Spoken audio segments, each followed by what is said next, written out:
ہوتا ہے اگر اس پہ نظر رکھی تو پھر اللہ کی نعمتوں کی ناشکری ہوگی. ہوگا یہ وہ ناشکری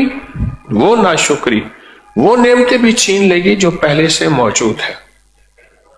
موسیٰ علیہ السلام اللہ کے پاس جا رہے تھے. ایک شخص تھا کہ اس کے پاس تن ڈھانکنے کے لیے بھی کچھ نہیں تھا.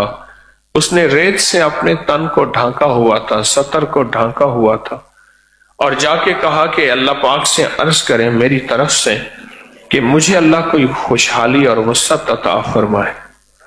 تو موسیٰ علیہ السلام نے اللہ سے عرض کیا تو اللہ پاک نے فرمایا موسیٰ اس کو جا کے کہہ دو وہ میری نعمتوں کا شکر ادا کرے، میری نعمتوں کا شکر ادا کرے. اس سے آ کے یہی بات کہی تو وہ کہنے لگا کہ میرے پاس نعمتیں ہی کون سی ہیں جو میں شکر ادا کروں. ہوا آئی اور وہی ریت بھی اڑا کے لے گئی. نعمتوں کا شکر، انعامات. موسیٰ علیہ السلام کے پاس ایک بندہ آیا کہ میرا مال بہت زیادہ ہے، دولت بہت زیادہ ہے، اور میں چاہتا ہوں کم ہو جائے، مجھ سے سنبھالا نہیں جاتا، میرے بس میں نہیں ہے، میں چاہتا ہوں کم ہو جائے. دولت اور مال بہت زیادہ ہے، میں چاہتا ہوں کم ہو جائے. آپ نے فرمایا سفر کر، سفر کرنے کے بعد پھر میرے پاس آ اور لمبا سفر کر. وہ کئی ہفتے کئی مہینوں کے بعد آیا، کچھ عرصے کے بعد آیا تو پوچھا یہ بتا مال و دولت کم ہوا؟ کہا تو اور بڑھ گیا.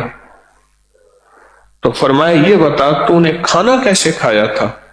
کہا میں نے کچھ کھانے کی چیزیں ساتھ بنوا کے رکھی تھی، اونٹ پہ بیٹھ کے کھاتا تھا. ایک کپڑا اونٹ کے کوہان کو باندھ لیتا تھا اور ایک کپڑا اپنے گلے میں ڈال لیتا تھا تاکہ کھانے کے ذرے اگر گریں تو اسی کپڑے میں گریں. اور پھر جہاں میں اترتا تھا وہاں کیڑوں مکوڑوں کے بل پہ وہ ذرے ڈال دیتا تھا اور ہر پل اللہ کی نعمتوں کا شکر کرتا تھا، یعنی نعمتوں کی قدر اور شکر. تو موسیٰ علیہ السلام نے فرمایا تو کبھی بھی غریب نہیں ہو سکتا، تو کبھی بھی فقیر نہیں ہو سکتا. جو ہر حال میں راضی برضا ہو اور اس کے اندر نعمتوں کی قدر دانی ہو، نعمتوں کی قدر دانی، راضی برضا ہو، اللہ جل شان ہو، اس کو ہمیشہ نعمتوں سے ڈھانک کے رکھتے ہیں. اللہ اس سے نعمتیں چھینتے نہیں بلکہ اس سے نعمتیں اس کو عطا کرتے ہیں، نعمتیں عطا کرتے ہیں. نلکا کھلا ہوا ہے، پانی ضائع ہو رہا اور اس کو احساس نہیں ہے. پانی کسی اور کا ہے، بل کسی اور کے پاس آئے گا، لیکن رزق، بخت، مقدر اور نصیب اسی کا پانی میں بہہ رہا ہے.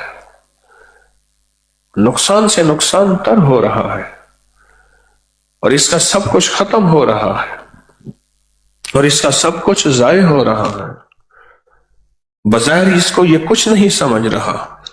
وہ پانی ہے، وہ بجلی ہے، وہ نعمتیں ہیں. یہاں تک تو فرمایا کہ بہتے پانی، ندی میں، دریا، سمندر، نہر میں میرے آقا نے فرمایا کہ اگر تم وضو کرو تب بھی نعمتوں کی قدر یعنی پانی کی احتیاط کرو اور بہت احتیاط کرو. اللہ پاک نے مجھے جس حال میں رکھا ہے اس حال پہ قدردانی کا جذبہ ہو. اللہ نے مجھے جس حال میں رکھا ہے اس حال میں قدردانی کا جذبہ. اگر اس حال میں قدردانی کا جذبہ نہ ہوا تو پھر اللہ وہ نعمتیں بھی چھین لیتا ہے جن نعمتوں کو یہ نعمتیں نہیں کہتا، وہ چھین لیتا ہے اللہ پاک. میرے پاس کئی واقعات ہیں، کئی مشاہدات ہیں، میرے پاس کئی مشاہدات ہیں کہ بندے کے پاس نعمتیں تھیں، اس نے کچھ نہیں سمجھا اور کہا اس سے اونچی نعمتیں ملیں، اس سے بڑی نعمتیں ملیں. وہ جو میسر نعمتیں تھیں ان کو بھول گیا. اور جو میسر نعمتیں تھیں ان کو فراموش کر گیا. رب کا نظام ایسا چلا کہ وہ نعمتیں بھی اس سے اللہ نے چھین لی. بعض لوگ ہر وقت شکوہ کرتے ہیں اپنی ذات کا، رب کا، معاشرے کا، زمانے کا، زندگی کا، گزرے وقت کا، موجودہ وقت کا. ایک ہے شکوہ اور ایک ہے شکر. شکوے اور شکر میں فرق ہے. جتنا شکر گزاری کا جذبہ ہوگا، جتنا شکر گزاری کا جذبہ ہوگا، اور ہر پل یہ ذہن میں رہے کہ اللہ نے مجھے جس حال میں رکھا ہے کتنا کرم ہے، کتنی عطا ہے. بعض اوقات اللہ اپنے بندے کو دنیا کی نعمتیں تھوڑی دیتے ہیں اور کہتے ہیں میرے بندے ان تھوڑی نعمتوں میں کفایت کر کے میرے پاس آ جا، آخرت کی بہت بڑی نعمتیں تیرا انتظار کر رہی ہیں. اور میں جو دنیا کی تھوڑی نعمتوں پہ صبر کرتا ہے، اللہ قیامت کے دن اس کی تھوڑی نیکیاں قبول کر لیتا ہے. فرمایا تو نے تھوڑی چیزوں پہ صبر کر لیا اور زیادہ واویلا شور نہیں کیا، تیری تھوڑی نیکیاں ہیں، میں اس کو قبول کروں گا. تو نے وہاں قبول کیا، ادھر میں قبول کروں گا. یہ زندگی کا سبق ہے جو میں نے آپ نے سیکھنا ہے اور امت اور انسانیت کو سکھانا ہے. اگر زندگی کے سبق سے ہٹ گئے اپنے لیے مشکلات اور مسائل پیدا کریں گے. کتنے لوگ ایسے ہیں جو سارا دن برا بھلا کہتے ہیں ہر بندے کو، ہر بادشاہ کو، ہر حکومت کو، ہر فرد کو کہ ہماری یہ چیز پوری نہیں، یہ چیز پوری نہیں. حالانکہ اللہ ان کو پیٹ بھرا کے سلاتا ہے، ضرورتیں غیب سے اللہ پوری کرتا ہے. یہ ہمارا سفر زندگی کا اگر شکر گزاری کے ساتھ ہوگا تو اللہ نعمتیں بڑھا دے گا، انعامات بڑھا دے گا، اور پھر یہی شکر گزاری اللہ سے تعلق کا ذریعہ بن جاتی ہے، اللہ کے قرب کا ذریعہ بن جاتی ہے، اللہ کی محبت کا ذریعہ بن جاتی ہے کہ یا اللہ اس کا دل رنجیدہ ہوا، اس کا دل دکھی ہوا کہ اس کی اونٹ کی ٹانگ ٹوٹ گئی، تو اللہ اس کی وجہ سے میرا دل رنجیدہ ہوا. اگر تو میرا دل خوش کرنا چاہتا ہے اللہ اس کی اونٹ کی ٹانگ کو تو ٹھیک کر دے. اللہ نے اپنے دوست کو، جس نے ساری عمر اللہ کو راضی کرنے کا فکر کیا، اللہ نے اپنے دوست کو راضی کرنے کے لیے اس کی اونٹ کی ٹانگ ٹھیک کر دی، اس کی ہڈی جوڑ دی اور اس کی اونٹ کی ٹانگ ٹھیک کی، ہڈی جوڑ دی. اور اس بات کی دلیل ہے کہ اس بندے کا تعلق اللہ سے جڑا ہوا تھا، اس کا تعلق اللہ سے جڑا ہوا تھا اور یہ اللہ کے قریب تھا. یہ چیزیں سیکھنی ہے اور مسلسل سیکھنی ہے. انسان جب ان چیزوں کو سیکھتے سیکھتے ایک وقت آتا ہے کہ اللہ کی بارگاہ میں اس کی قیمت بن جاتی ہے، اس کی قدردانی ہو جاتی ہے، پھر وہ اللہ سے جو کہتا ہے اللہ کر دیتا ہے، اللہ سے جو عرض کرتا ہے اللہ پورا کر دیتا ہے. اور بعض اوقات وہ اللہ سے دعاؤں کے ذریعے نہیں، صرف تصور اور خیال کے ذریعے کہتا ہے کہ یا اللہ اگر ایسا ہو جائے تو اللہ پاک اس کے اندر کے تصور اور خیال کو بھی پورا کر دیتے ہیں، اور اللہ پاک اس کو ترقی اور کامیابی دیتے ہیں، اور حتیٰ کہ اس کے دل کے خیال کو، اس کی آنکھ کے چپکنے کو اور اس کے اٹھنے والے قدموں کو بھی اللہ قبولیت عطا فرماتے ہیں، مقبولیت عطا فرماتے ہیں اور محبوبیت عطا فرماتے ہیں. اللہ پاک جل شانہ اس بات پہ کہ اس نے اللہ سے تعلق بنایا تھا شکر گزاری کے جذبے سے، شکر گزاری کے جذبے سے. جو نعمت مل گئی اس پہ شکر، جو راہیں مل گئی اس پہ شکر، جو منزل مل گئی اس پہ شکر. مولا تو نے مجھے غربت میں رکھا، تنگ دستی میں رکھا، میں نے بہت کوشش کی کہ میں خوشحال ہو جاؤں، لیکن حلال کی راہوں سے اگر تو نے مجھے سفید پوشی اور غربت میں رکھا ہے تو تیری منشا پہ میں راضی ہوں، اور میں تیری منشا پہ راضی ہوں.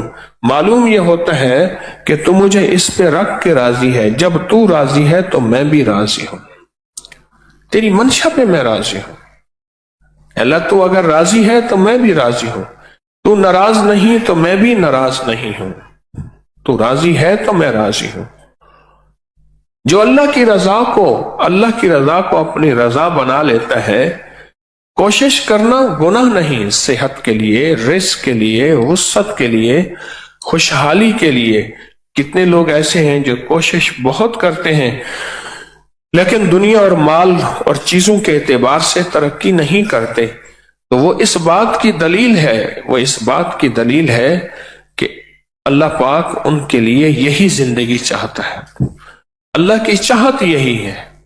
جو اللہ کی چاہت کو اپنی چاہت بنا لیتا ہے، اللہ اس کی چاہت کو اپنی چاہت بنا لیتا ہے۔ شیخ ابو العباس نے اللہ کی چاہت کو اپنی چاہت بنایا۔ انہوں نے چاہا کہ اونٹ کی ٹانگ سیدھی ہو جائے، صحیح ہو جائے، ٹوٹی ٹانگ، تو اللہ نے ان کی چاہت کو اپنی چاہت بنایا، اور انہوں نے اللہ سے درخواست کی اور دعا کی، اور اونٹ جو ہے وہ کھڑا ہو گیا اور چلنے لگ گیا۔ انہوں نے اللہ کی چاہت کو اپنی چاہت بنایا، اللہ کی محبت کو اپنی محبت بنایا، اللہ کے تعلق کو اپنا تعلق بنایا۔ رمضان کی یہ مبارک گھڑیاں ہیں، ان گھڑیوں میں اس کی مشق کرنی ہے، اس پہ محنت کرنی ہے، اور اس پہ مسلسل توجہ کرنی ہے۔ رمضان کی ان مبارک گھڑیوں میں اس کی مشق کرنی ہے، اس پہ محنت کرنی ہے، اور اس پہ توجہ کرنی ہے۔ روز مشق کریں، روز محنت کریں، روز مشق کریں، روز محنت کریں۔ کرتے کرتے ایک وقت آتا ہے، یہ چیز دلوں میں، اندر جیوں میں، اندر من میں، اندر کے روئیں میں اتر جاتی ہے۔ کہا کہ کوئی بھی چیز ہو اس کی مشق کرو، اور پھر وہ ایک وقت آئے گا، وہ چیز عادت بنے گی، ایک وقت آئے گا وہی عادت عبادت بن جائے گی، عبادت بن جائے گی۔ ایک اللہ والے کے بقول فتنوں کا دور ہے۔ اچانک ایک بات یاد آئی، فتنوں کا دور ہے، فرمایا اس میں ایک ناشکری کا فتنہ بھی ہے۔ ہر بندے کی زبان پہ ناشکری ہے، ہر بندے کی زبان پہ ناشکری ہے، اور ہر بندہ ناشکری کے جذبے کو لے کے چل رہا ہے۔ ہر پل ناشکری، ہر لمحہ ناشکری، ہر زمانے میں ناشکری۔ تو ناشکری جو ہے، ایک وقت آتا ہے کہ انسان کی جو موجودہ نعمت ہے اس کو بھی ختم کر دیتی ہے۔ ناشکری نہ ہو، دسترخوان پہ ناشکری، کھانے پہ ناشکری، سواریوں پہ ناشکری نہ ہو۔ ہر پل ہماری نظر اللہ پہ جائے کہ اللہ تیرا شکر ہے، تیرا احسان ہے، تیرا کرم ہے، تو نے ہمارے اوپر اپنی نعمتوں کا اظہار فرمایا۔ جو نعمتیں موجود ہیں، اتنے لوگ ہیں ان کو یہ ساری نعمتیں نظر نہیں آتی، موجود نہیں ہیں۔ پل پل ایک ایک نعمت کو گنے، ان تعدوا نعمت اللہ لا تحصوها، اور میری نعمتیں گننا شروع کرو، تم گن نہیں سکو گے۔ شمار کرنا شروع کرو، شمار نہیں کر سکو گے۔ میری نعمتیں وہ نعمتیں ہیں جو تمہارے اعداد و شمار میں آ ہی نہیں سکتے۔ تو جتنا نعمتوں کی شکر گزاری کا جذبہ بڑھتا جائے گا، اتنا اس کی رحمت، اس کی عطا، اس کی کریمی کا نظام ہمارے اوپر اور زیادہ بڑھتا جائے گا۔ اللہ پاک مجھے آپ کو نعمتیں عطا فرمائی ہیں اور ان کی قدردانی عطا فرمائے، پھر قدردانی کے ساتھ ان کی شکر گزاری عطا کرے۔ اتنے گھرانے ایسے ہیں، میں نے ان کو غربت میں دیکھا اور ان کی غربت کے حالات سنے، صرف ناشکری اور رزق کی ناقدری کی وجہ سے، ناشکری اور ناقدری کی وجہ سے۔ سخت گرمی تھی، سخت، مجھے یاد ہے سخت گرمی تھی۔ بوڑھی اماں تھی، محلے گلی میں ایک دکان تھی، وہ چھوٹا سا پنکھا ہوتا ہے، وہ پنکھا لگا کے بندہ سو رہا تھا ٹیک لگا کے دکان پہ، اور بوڑھی اماں دھوپ میں کھڑی اس کو آواز دے رہی تھی، اور ان کے ہاتھ میں روپیہ تھا، اور روپے کے وہ رس پاپے لینا چاہتی تھی، اور کہا کہ یہ دے دے۔ کہا کیوں؟ کہا آج تکلیف میں بیمار تھی، بچوں کو سکول میں میں نے تیار کر کے نہیں بھیجا،